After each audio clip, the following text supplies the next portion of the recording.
નમસ્કાર વિદ્યાર્થી મિત્રો, વેટ ડિજિટલ એજ્યુકેશનમાં આપ સર્વે મિત્રોનું હાર્દિક સ્વાગત છે. વિદ્યાર્થી મિત્રો, આજે આપણે જોવાના છીએ ધોરણ 12 વિષય સમાજશાસ્ત્ર, જેમનો પાઠ 3 છે. જેમાં મિત્રો આજે આપણે ચર્ચા કરવાની છે અનુસૂચિત જાતિ, અનુસૂચિત જનજાતિ અને અન્ય પછાત વર્ગો. જોકે આમની થોડી ઘણી માહિતી આપણે આગળના ચેપ્ટરમાં જોકે જોઈ ચૂક્યા છીએ, પણ હવે આપણે એના વિશે ડીપમાં માહિતી લેવાની છે, હે ને? આગળ આપણે સંસ્કૃતિની સભ્યતાને એના વિશે ચર્ચા કરી હતી, પણ હવે આજે આપણે જે એમાં કઈ કઈ જાતિનો સમાવેશ થાય છે અને એના આંકડાકીય માહિતી શું છે એની સંપૂર્ણ ચર્ચા આપણે આ વિડીયો લેક્ચરમાં કરીશું. તો ખાસ ચેનલમાં નવા હોય તો ચેનલ સબસ્ક્રાઈબ કરી દેજો. અને હા, જો આગળના પાઠ તમારે જોવાના બાકી હોય તો તમે ક્યાંથી જોઈ શકશો?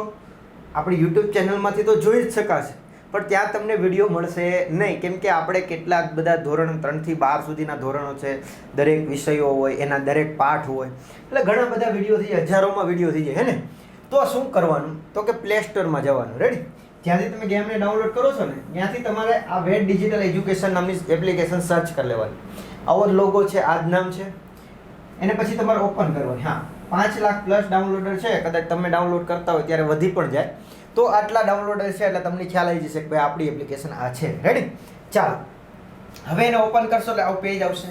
અહીંયા તમારે તમારો મોબાઈલ નંબર નાખવાનો. તમારો એટલે કે ઘરે જે તમારે રહેતો હોય, સરળતાથી તમને મળતો હોય એવો, હે ને? માતા પિતાનો જે પણ હોય એ નાખી શકો. ચાલો, એ મોબાઈલ નંબર નાખશો એટલે સેન્ડ 4 આંકડાનો ઓટીપી આવશે, એ નાખી દેશો, તમે લોગિન થઈ જશો. હવે તમારે આવું કંઈક પેજ આવશે. રેડી? આ ઉપરનો ફોટો બદલશે પણ આમ ફિક્સ હશે. એમાં પેઇડ કોર્સ આવશે. શું આવશે? Paid course. હવે પેઇડ કોર્સમાં મિત્રો તમને ધોરણ 12નું ફોલ્ડર જોવા મળશે. ત્યાં તમને ધોરણ 12નું તમામ મટીરિયલ મળી જશે. દરેક વિષયનું પીડીએફ વાળું, હે ને? ઘણા કહેતા ને પીડીએફ. તો આ પીડીએફ વાળું મટીરિયલ તમને ત્યાંથી મળી જશે. એટલે ઇવન બોર્ડના પરીક્ષાના પેપરો પણ, આઈએમપી પેપરો, એનું સોલ્યુશન બધું જ મળી જશે. ચાલો, રેડી? બાજુમાં જશો તો ત્યાં તમને ધોરણ 3 થી 12ના વિડીયો દેખાશે. ત્યાં ક્લિક કરશો એટલે આ ધોરણ બધા ખુલશે. એમાં સ્ક્રોલ કરશો એટલે ધોરણ 12 આવશે. શું આવશે? ધોરણ 12. અને એની પર ક્લિક કરશો એટલે તમને ધોરણ 12ના તમામ વિષયો ખુલી જશે. સમાજશાસ્ત્ર છે, ઇતિહાસ છે, ભૂગોળ છે, ગુજરાતી છે, અર્થશાસ્ત્ર છે, આ બધાના વિડીયો છે, અમુક વિષયના સ્વાધ્યાય છે. રેડી? તો આ બધું તમને ત્યાંથી મળી જશે. તો બધા લાઈન ટુ લાઈન વિડીયો જોઈ શકશો. બાકીના ઓપ્શનમાં તમને જશો એટલે ખ્યાલ આવી જશે. ચાલો, રેડી? નવા વિદ્યાર્થીઓ માટે, જૂનાને તો ખબર જ છે એટલે એને કોઈ જસ્ટ વાંધો નથી, પણ ઘણા વિદ્યાર્થી સતત ફોન કરતા છે મારે જૂના વિડીયો જોવો હોય તો ક્યાંથી જોઈ શકાય, તો એના માટે જસ્ટ માહિતી. ચાલો, આપણે વાત કરીએ પાઠ 3, જેનું નામ છે અનુસૂચિત જાતિ, અનુસૂચિત જનજાતિ અને અન્ય પછાત વર્ગ, જેને આપણે શોર્ટમાં કહીએ છીએ SC, ST, OBC, હે ને? તો એના વિશે આજે આપણે ચર્ચા કરવાની છે. તો શરૂઆત કરીએ પ્રસ્તાવનાથી. એ પહેલાં આપણી જે નિયમ છે એ શું, એક સરસ મજાની કોમેન્ટ આપી દો. ચાલો, ફટાફટ બધા વિદ્યાર્થી વિડીયો લાઈક કરી નાખો અને કોમેન્ટ ફટાફટ મસ્તીની આપી દો. ચાલો, સરસ મજાની, જે તમને ઈચ્છા પડે. એવું નહીં આપણે રિલેટેડ આ છે, પણ સારી કોઈ પણ કોમેન્ટ. હા, બધાની કોમેન્ટ જોશો, હું જોઈશ, તમે ટેન્શન ના લેતા. રેડી? ચાલો, તો જોઈએ, વાત કરીએ. વિદ્યાર્થી મિત્રો, આઝાદી પહેલાથી જ ભારતીય સમાજમાં જ્ઞાતિઓની વિશેની અભ્યાસો સમાજ વિજ્ઞાનીઓ માટે જ નહીં, પરંતુ વહીવટકર્તાઓ માટે પણ અભ્યાસના મહત્વના ક્ષેત્રો રહ્યા છે.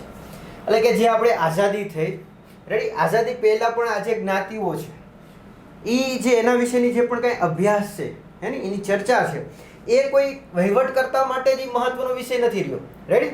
અભ્યાસકર્તાઓ માટે પણ એક મહત્વનો વિષય રહ્યો છે. કયો? જ્ઞાતિ પ્રથાવાળો.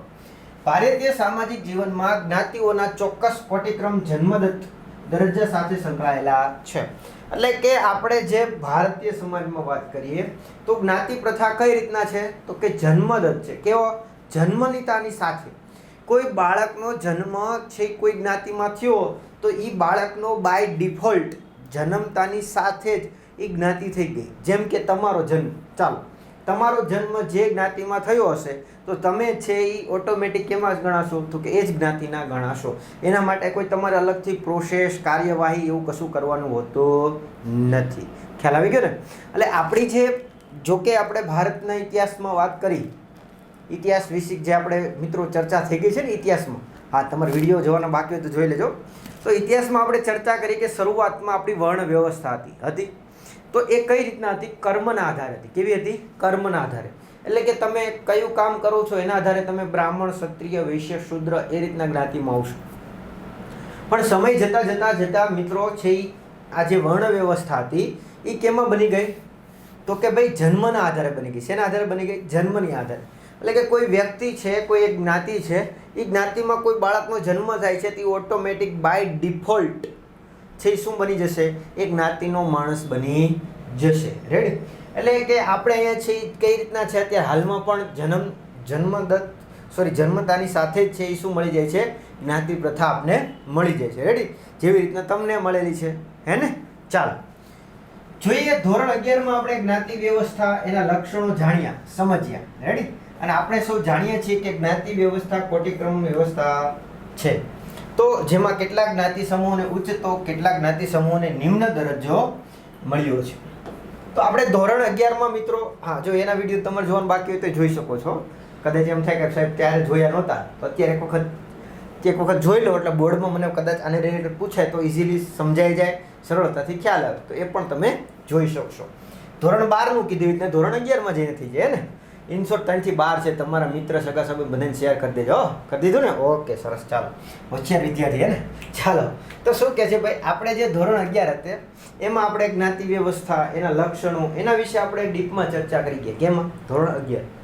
હવે શું કહે છે તો કે આપણે સૌ જાણીએ છીએ કે જ્ઞાતિ વ્યવસ્થા એ કોટિક્રમિક વ્યવસ્થા છે, જેમાં કેટલાક જ્ઞાતિ સમૂહ, જેમ ક્રમિક છે એમ વ્યવસ્થા છે, જેમાં કેટલાક જ્ઞાતિ સમૂહ છે એ કેવા છે? ઉચ્ચ જ્ઞાતિ સમૂહ છે. ત્યારે કેટલાક જ્ઞાતિ સમૂહ છે એ નિમ્ન જ્ઞાતિ સમૂહ છે. રેડી? એક ઉચ્ચ જ્ઞાતિ સમૂહ અને એક નિમ્ન જ્ઞાતિ સમૂહ, એમનો છે એ સમાવેશ થતો હોય છે. આ નિમ્ન જ્ઞાતિ સમૂહને બંધારણીય ઓળખ પણ આપવામાં આવી છે અને આ જ્ઞાતિ સમૂહને પછાત વર્ગો તરીકે ઓળખવામાં આવે છે. એટલે કે જે આ નિમ્ન જ્ઞાતિ સમૂહ છે એમને બંધારણીય દરજ્જો પણ મળેલો છે. એટલે કે એમના માટે બંધારણમાં પણ કંઈક ને કંઈક જોગવાઈઓ કરેલી. શું કરેલું છે? જોગવાઈઓ કરેલી છે. રેડી? બંધારણ. અને એને આપણે કયા નામે ઓળખીએ છીએ તો કે પછાત વર્ગ તરીકે ઓળખીએ છીએ. કયા નામે ઓળખીએ છીએ? પછાત વર્ગ તરીકે ઓળખતા હોઈએ છીએ. તો ચાલો વાત કરીએ પછાત વર્ગ વિશે. જે પણ કઈ પછાત વર્ગો છે એના વિશે ચર્ચા કરીએ તો ભારતમાં પછાત વર્ગોને યથાર્થ રીતે સમજવા માટે ભારતીય સમાજનું મૂળભૂત સ્વરૂપ જે સંખ્યાબંધ વિભિન્ન દરજ્જાવાળો અને બંધ જ્ઞાતિ સમૂહોના બનેલા છે તે સમજવું જરૂરી છે. એટલે કે જો આપણે પછાત વર્ગને સમજવું હોય, એનો અર્થ સમજવો હોય તો જે ભારતીય સમાજનું જે માળખું છે, મૂળભૂત સ્વરૂપ છે, હે ને? આ મૂળભૂત સ્વરૂપ અને સંખ્યાબંધ જે એમાં જુદી જુદાપણો જોવા મળે છે, વિભિન્નતા જોવા મળે છે. રેડી? એ બધી બંધ જ્ઞાતિ સમૂહનો બનેલો, આખો એક બંધ જ્ઞાતિ સમૂહનો બનેલો છે. એને આપણે સમજવો જરૂરી બને. પછાત વર્ગો એક સમિષ્ટ કે સમૂહ બનતો નથી, પરંતુ વિવિધ સમાજના વિભિન્ન સ્થાન અને દરજ્જાવાળા તથા સામાજિક દરજ્જાની દ્રષ્ટિએ ચડતા ઉતરતા ક્રમમાં ગોઠવાયેલા સામાજિક જૂથો છે. એટલે કે પછાત વર્ગમાં કઈ ખાલી એક સમૂહ આવી જાય કે એક જ્ઞાતિ આવી જાય એનું કોઈ એવું હોતું નથી. રેડી? આમાં તો મિત્રો જુદી જુદી ઘણી બધી સમાજ હોય, ઘણી બધી જ્ઞાતિનો સમાવેશ થયો હોય. રેડી? અને એમાં ચડતા ક્રમમાં હોય, ઉતરતા ક્રમમાં એને સામાજિક જૂથોને છે એ શું કરવામાં આવ્યા હોય? પછાત વર્ગમાં ગોઠવવામાં આવેલા હોય. પછાત વર્ગોમાં જોવા જઈએ તો અનુસૂચિત જાતિઓ છે, અનુસૂચિત જનજાતિઓ છે અને અન્ય પછાત વર્ગોનો સમાવેશ થાય છે. જો કે આપણે પાઠમાં પણ જે પાઠનું ટાઇટલ છે એના આધારે 3 ટોપિક ભણવાના છે. શું? તો અનુસૂચિત જાતિ, અનુસૂચિત જનજાતિ અને અન્ય પછાત વર્ગો. તો આ 3 વિષય છે એ ભણવાનું છે અને એનો સમાવેશ શેમાં થાય તો કે પછાત વર્ગોમાં થતો હોય છે. ભારત બંધારણીય રીતે દલિતોનો અનુસૂચિત જાતિઓમાં, આદિવાસીઓને અનુસૂચિત જનજાતિઓમાં તથા અન્ય પછાત વર્ગોને સામાજિક અને શૈક્ષણિક રીતે પછાત સમૂહનો સમાવેશ કરવામાં આવ્યો છે. એટલે કે બંધારણ પ્રમાણે જોવા જઈએ તો જે દલિત વર્ગ છે, કેવો દલિત વર્ગ છે, તો એમને છે શેમાં સમાવેશ કર્યો છે તો કે અનુસૂચિત જાતિમાં. પણ જ્યારે આદિવાસી સમાજ છે તો એનો સમાવેશ શેમાં કર્યો છે તો કે અનુસૂચિત જનજાતિમાં. અને ત્રીજું છે અન્ય પછાત વર્ગો, તો એમાં આવશે સામાજિક અને શૈક્ષણિક રીતે. આ 2 મહત્વના મુદ્દાઓ છે. સામાજિક અને શૈક્ષણિક રીતે જે પછાત છે એવા સમૂહનો છે એ સમાવેશ શેમાં થયો છે? અન્ય પછાત વર્ગમાં. રેડી? તો ફરીથી અનુસૂચિત જાતિમાં દલિત વર્ગ, અનુસૂચિત જનજાતિમાં આદિવાસી સમાજ અને અન્ય પછાત વર્ગમાં તો કે સામાજિક અને શૈક્ષણિક રીતે જે પછાત વર્ગ છે એમનો સમાવેશ કરવામાં આવ્યો છે. એક વિદ્યાર્થી તરીકે આપ સૌને એ પ્રશ્ન જરૂર થાય છે કે આ બધી જ્ઞાતિઓનો ઉદ્ભવ કેવી રીતે થયો હશે, એના લક્ષણો કયા છે, તેમજ આપણા બંધારણમાં આ જ્ઞાતિની ઓળખ કેવી રીતે આપવામાં આવી છે, આ બધી જ્ઞાતિને સર્વાંગી વિકાસ માટે કયા કાર્યક્રમો છે, વગેરે વગેરે. તો આપણે આ બધા પ્રશ્નોની સમજ આ પાઠમાં મેળવવાની છે. તો શું કહે છે આપણે છે ઘણી વખત છે એ પ્રશ્નો થાય કે ભાઈ આ બધી જ્ઞાતિઓ છે એની ઉદ્ભવ કઈ રીતના થયો છે, એના લક્ષણો શું શું હશે, એનું વર્ગીકરણ કઈ રીતના કરવામાં આવ્યું છે, અને બંધારણમાં શું સ્થાન આપવામાં આવ્યું છે, ને એના વિકાસ સર્વાંગી વિકાસ થાય એટલા માટે એને કયા કયા કાર્યક્રમો છે એ સરકાર દ્વારા લોન્ચ કરવામાં આવ્યા છે. તો આ બધા પ્રશ્નો આપણે જે થાય છે તો એની ચર્ચા આપણે આ પાઠમાં કરવાની છે, હે ને. ચાલો તો શરૂઆત કરીએ. આપણે પ્રથમ છે અનુસૂચિત જાતિ. કઈ ચર્ચા કરશું? અનુસૂચિત જાતિ, જેને અંગ્રેજીમાં કહેવાય મિત્રો શિડ્યુલ કાસ્ટ. ખાસ ધ્યાન રાખજો, ઘણીવાર તમને એસસી આવશે. શું આવશે? એસસી. હા, એસસી એટલે સુપ્રીમ કોર્ટ નહીં, એસસી એટલે કોણ આવશે? Schedule cast. અત્યારે આપણે લેશું. રેડી? તો અનુસૂચિત જાતિ અથવા તો એને શું કહેવાય? Schedule cast. તો આમાં કયા વર્ગ હશે? તો કે દલિત વર્ગની વાત કરી હતી આપણે આગળ થોડી હિન્ટ મેળવી ત્યારે. તો ચાલો એમાં ડીપમાં ચર્ચા કરીએ, હે ને. તો જોઈએ શું કહે છે. ભૂતકાળમાં વર્ણ વ્યવસ્થા પછી જ્ઞાતિ વ્યવસ્થામાં કોટિક્રમમાં અંતિમ સ્વરૂપે સમાવિષ્ટ થતી જ્ઞાતિઓને અસ્પૃશ્ય જ્ઞાતિ તરીકે ઓળખાવાતી હતી. રેડી? એટલે કે જે ભૂતકાળમાં જે વર્ણ વ્યવસ્થા હતી, રેડી, એના પછી જે જ્ઞાતિ વ્યવસ્થાનો જે કોટિક્રમ આવ્યો, ક્રમ આવ્યો, જે ઇન શોર્ટ ટૂંકમાં પહેલા આપણે મેં કીધું એમ કે ભાઈ વર્ણ વ્યવસ્થા કઈ રીતના હતી? કામને આધારે. પછી પાછળથી કેવી એવી? જન્મના આધારે. તો એના આધાર પછી છે પણ જે જ્ઞાતિઓ છે એમાં કઈ રીતના આ જે જ્ઞાતિ છે એ સમાવેશ કરવામાં આવ્યો? તો કે અસ્પૃશ્યતા તરીકે છે એ અલગ એક સમાજનો એક અલગ જ્ઞાતિનો ઓળખ થઈ. આ જ્ઞાતિઓ જુદા જુદા સમયે જુદા જુદા પ્રાંતમાં બહુવિધ નામથી ઓળખાતી હતી. એટલે કે જે આ જ્ઞાતિઓ હતી, હે ને, અસ્પૃશ્ય જ્ઞાતિ, તો આ જ્ઞાતિ છે એ જુદા જુદા સમયે જુદા જુદા વિસ્તારોમાં જુદા જુદા નામેથી ઓળખાતી હતી. ગાંધીજીએ એમને હરિજન નામ આપ્યું હતું. ખાસ ધ્યાન રાખજો, જે દલિત વર્ગ છે એને ગાંધીજીએ હાલમાં કયું નામ આપેલું? એટલે ગાંધીજી એના સમયમાં કયું નામ આપ્યું હતું? હરિજન. રેડી? એટલે આ એક ધ્યાન રાખજો, કયું આપ્યું છે? હરિજન. તો કેટલાક એમને કચડાયેલા વર્ગો તરીકે પણ ઓળખતા હતા. રેડી? એટલે કે ગાંધીજી એને હરિજન તરીકે ઓળખાવતા હતા. તો અમુક લોકો છે એને કચડાયેલ વર્ગ તરીકે પણ ઓળખતા. પરંતુ આઝાદી પછી બંધારણમાં આ જાતિઓનો વર્ગને અનુસૂચિત જાતિ એટલે કે શિડ્યુલ કાસ્ટ એવું નામ આપવામાં આવ્યું. એટલે કે ગાંધીજી હરિજન કહેતા, અમુક લોકો એને કચડાયેલો વર્ગ કહેતા. પણ જ્યારે ભારત આઝાદ થઈ ગઈ, તો ભારત આઝાદ થયા પછી જે આ જ્ઞાતિઓ હતી એમને શું નામ મળ્યું? બંધારણ પ્રમાણે અનુસૂચિત જાતિ, શિડ્યુલ કાસ્ટ તરીકે ઓળખવામાં આવ્યું. અનુસૂચિત જાતિ એ કોઈ એક જાતિ કે જ્ઞાતિ માટે પ્રયોજાતું નામ નથી, પરંતુ કેટલીક જ્ઞાતિઓને તેમના સામાજિક, આર્થિક અને શૈક્ષણિક પછાતપણાને કારણે એક જૂથમાં એકઠી કરીને જે વર્ગ હેઠળ એટલે કે અનુસૂચિત જૂથ મુકાય છે તેને અપાયેલું નામ સમૂહવાચી નામ છે. કહેવા શું માગે છે ભાઈ? તો અનુસૂચિત જાતિ છે એમાં કોઈ એક જ્ઞાતિ કે એક સમાજની વાત નથી. આવા કેટલી જ્ઞાતિ હોય, કેટલાય સમાજ હોય, જે સામાજિક રીતે હોય, આર્થિક રીતે હોય, શૈક્ષણિક રીતે પછાત હોય, હે ને. આ બધી દ્રષ્ટિએ જે પછાત વર્ગ છે તો એ બધાય વર્ગોના સમૂહને ભેગા કરીને એક ટોપિક કયો હતો કે અનુસૂચિ હેઠળ મૂકવામાં આવ્યો છે. એટલા માટેનું નામ શું પડી ગયું છે? અનુસૂચિત જાતિ. ખ્યાલ આવી ગયો? કયું નામ પડ્યું છે? અનુસૂચિત જાતિ તરીકે નામ પડેલું છે. રેડી? ચાલો હવે આપણે વાત કરીએ અનુસૂચિત જાતિનું વર્ગીકરણ. તો આ એક થોડીક બેઝિક એની માહિતી હતી. હવે એનું વર્ગીકરણ કઈ રીતના કરવામાં આવે છે એની આપણે ચર્ચા કરીએ. તો વાત કરીએ અનુસૂચિત જાતિનું વર્ગીકરણ. તો ભારતમાં અનુસૂચિત જાતિઓ કોઈ એક જ પ્રદેશમાં રહે છે એવું નથી. ચોક્કસ સમૂહ કે જૂથોમાં જુદા જુદા રાજ્યો અને કેન્દ્રશાસિત પ્રદેશોમાં તે વસવાટ કરે છે. એટલે કે આ જે અનુસૂચિત જાતિ છે કોઈ એક વિસ્તાર કે કોઈ ચોક્કસ પ્રદેશમાં રહેતી હોય, વસવાટ કરતી એવું છે નહીં. એ ભારતના અલગ અલગ રાજ્યો કે કેન્દ્રશાસિત પ્રદેશોમાં પોતે શું કરે છે? વસવાટ કરે છે, રહે છે જુદા જુદા સ્વરૂપે. રેડી?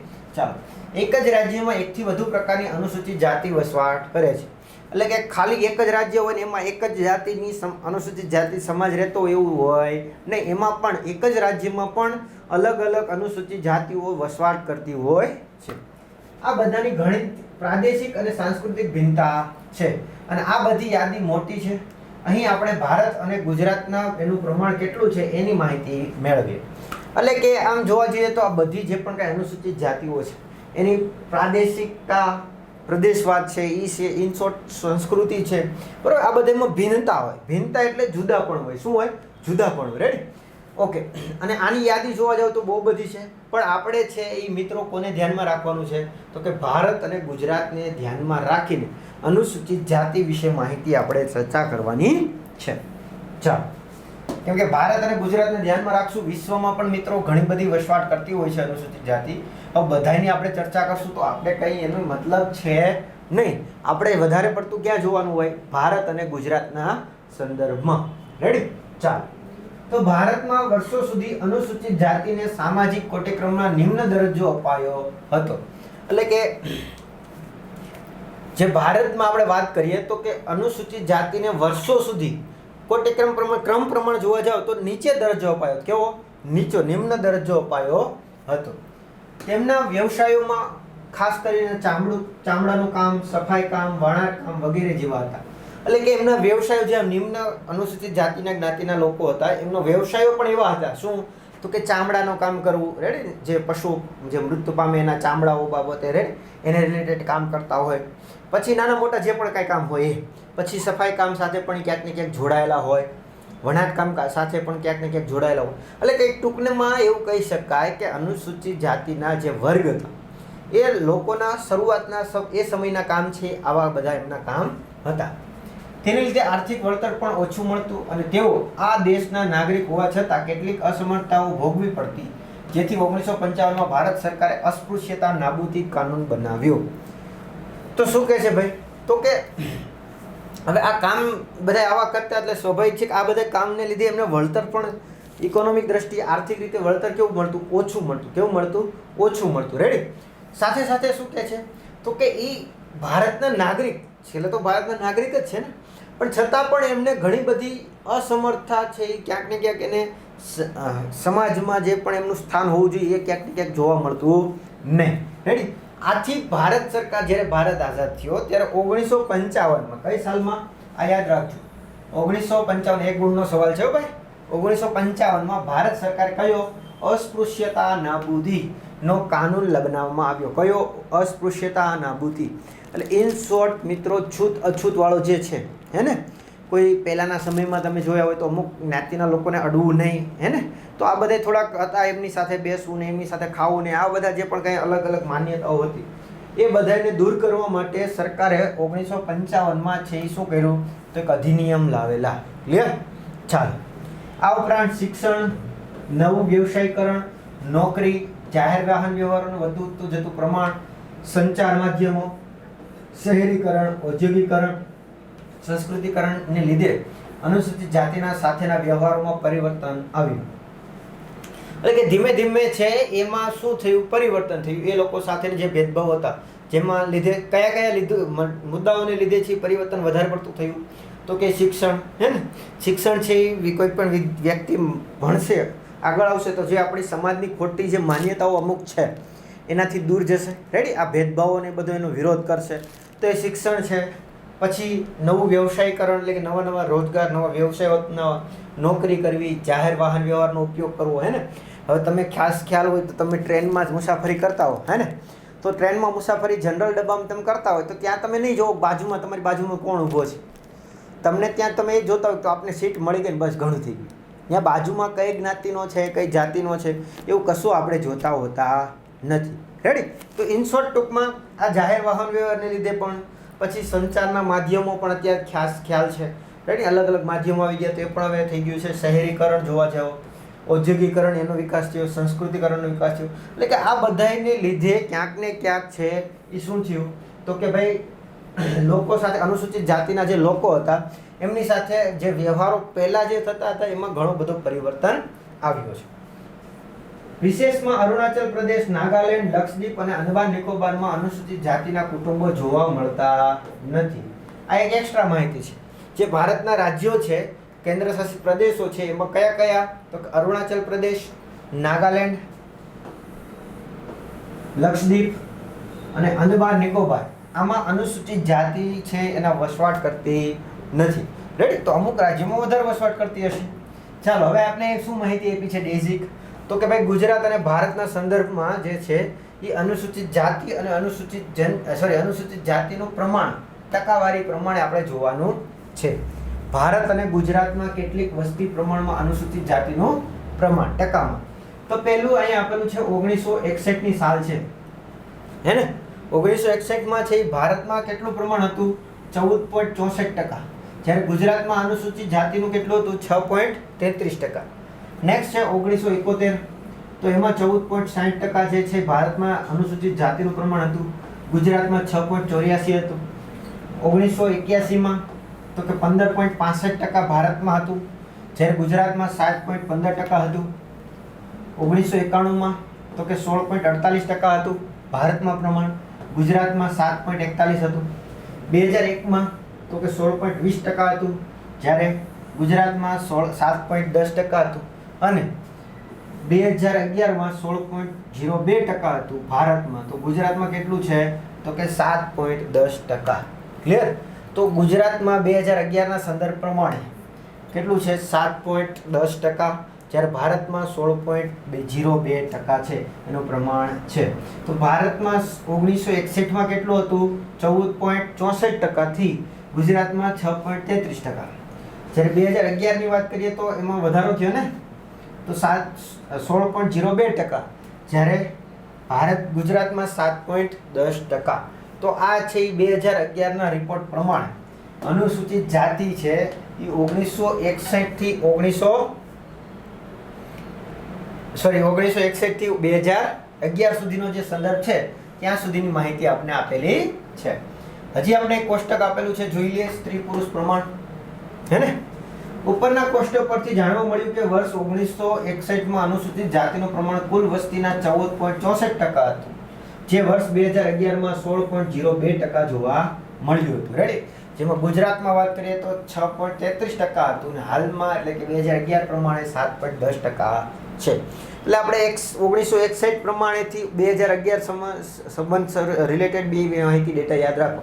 વચ્ચેના ના રાખશો તો પણ ચાલશે, વાંધો નહીં આવે. રેડી? પણ 1961 થી 2011 ડેટા યાદ રાખશું. રેડી? કેટલું હતું ને કેટલું થયું ગુજરાતમાં ભારતમાં 14.64% થી 16.02%, જ્યારે ગુજરાતમાં 6.33% થી 7.10%. હવે આપણે વાત કરીએ 2001 અને 2011 માં અનુસૂચિત જાતિઓમાં સ્ત્રી પુરુષનું પ્રમાણ કેટલું છે. રેડી? પેલા વસ્તીનું પ્રમાણ હતું, હવે અહીં કોનું જોવાનું છે આપણે? સ્ત્રી પુરુષનું પ્રમાણ. રેડી? મિલિયનમાં છે. રેડી? તો જો 2011 માં કુલ વ્યક્તિ કેટલા હતા? તો કે ભાઈ 166 મિલિયન છે, હે ને? 166 મિલિયન. એમાંથી પુરુષો છે એ 86.1 અને સ્ત્રીઓ છે 80.05. એટલે સ્વાભાવિક છે સ્ત્રીઓનું પ્રમાણ ઓછું છે. સેમ એવું 2011 માં વાત કરીએ તો 201.4 મિલિયન છે, જ્યારે પુરુષો 103.5 મિલિયન અને સ્ત્રીઓ છે 97.9 મિલિયન. ચાલો તફાવત જોઈએ તો કુલ વ્યક્તિઓમાં છે 20.8%નો તફાવત છે. પુરુષોમાં 2001 થી 11 સંદર્ભમાં 20.03% અને મહિલાઓમાં 21.5%. એટલે ઓવરઓલ જોવા જાવ તો 2001 થી 2011 માં મહિલાઓનું પ્રમાણ છે એ વધી ગયું છે પુરુષોની સાપેક્ષમાં. ટકા પણ ઘણા થઈ જાય ભાઈ. ઘણા એમ કહેતા છે ટકા એટલે તો ટકાવારી પણ મોટી મહત્વની છે ભાઈ. ચાલો કોષ્ટક પરથી કહી શકાય છેલ્લા દાયકામાં અનુસૂચિત જાતિ પ્રમાણ 21% જેટલું વધ્યું છે. રેડી? જે આપણે જોઈએ, પરંતુ પુરુષો કરતાં સ્ત્રીઓનું પ્રમાણ ઓછું જોવા મળે છે. એટલે ઓલ ઓવર છે એ કેવું છે? સ્ત્રીઓનું પ્રમાણ ઓછું છે, પણ 21% જેટલું એનું પ્રમાણ વધ્યું છે. ભારતમાં અનુસૂચિત જ્ઞાતિઓમાં સૌથી મોટી સંખ્યા ધરાવતી જ્ઞાતિ રોહિતની છે. જો આ યાદ રાખજો, મોસ્ટ આઈએમપી 1 ગુણનો સવાલ. ભારતમાં જે પણ કઈ જ્ઞાતિઓ છે અનુસૂચિત જાતિની, એમાં સૌથી મોટી કઈ છે? રોહિત. આ છોકરાનું કોઈ નામ નથી હો ભાઈ, જ્ઞાતિનું નામ છે રોહિત. ચાલો, તે અનુસૂચિત જ્ઞાતિઓના ચોથો ભાગ છે. કેટલો? વિચાર કરો, ટોટલ ભાગ છે એનો ચોથો ભાગ, 1/4 રોહિત નામની જ્ઞાતિ છે એનો એટલો ભાગ છે. અનુસૂચિત જાતિનું સૌથી વધુ પ્રમાણ પંજાબમાં છે. ક્યાં છે? પંજાબ. અહીં બીજો એક સવાલ છે. અનુસૂચિત જાતિનું પ્રમાણ ક્યાં વધારે છે? પંજાબમાં 31.9%. અને સૌથી ઓછું પ્રમાણ પૂછાય તો મિઝોરમમાં. ક્યાં? મિઝોરમમાં 0.1%. તો આમાંથી એક ગુણના સવાલ 3 થી 4 નીકળશે. સૌથી વધારે અનુસૂચિત જાતિમાં ધરાવતું સંખ્યા મોટી જ્ઞાતિ કઈ છે? રોહિત. કેટલી છે? કુલ વસ્તીના ચોથો ભાગ એની અનુસૂચિત જાતિની. પછી સૌથી વધુ વસ્તી પ્રમાણ ક્યાં છે અનુસૂચિત જાતિનું? પંજાબમાં. અને સૌથી ઓછું પૂછાય તો મિઝોરમમાં. ગુજરાત રાજ્યમાં અનુસૂચિત જાતિનો સૌથી વધુ વસ્તી ધરાવતું મુખ્ય 4 જાતિઓ છે. ગુજરાતમાં જોવા જઈએ તો 4 જાતિ છે. કઈ? મહા, વંશી અને વણકર. હે? બ્રહ્મા કે ને, માહા અને ભાંભી અને રોહિત, વાલ્મીકી, મહેતર અને રૂખી, અને મેઘાવર અને મેઘવાળનો સમાવેશ થાય છે. તો ગુજરાતમાં છે એ 4 અનુસૂચિત જાતિઓ વધારે ફેમસ છે અથવા વધુ છે. તો મહાયાવંશી અથવા વડકર, ભાંભી, રોહિત, વાલ્મીકી, મહેતર અને રૂખી, અને મેઘવર અને મેઘવાળ. રેડી? તો આ જે છે એ જ્ઞાતિનો એમાં સમાવેશ થાય છે. ગુજરાતમાં આ જ્ઞાતિઓ વધારે જોવા મળે છે. રેડી? ચાલો થોડુંક લઈ લઈએ, પતાવી દઈએ એટલે પતી જશે. રેડી? અનુસૂચિત જાતિની નવી ઓળખ.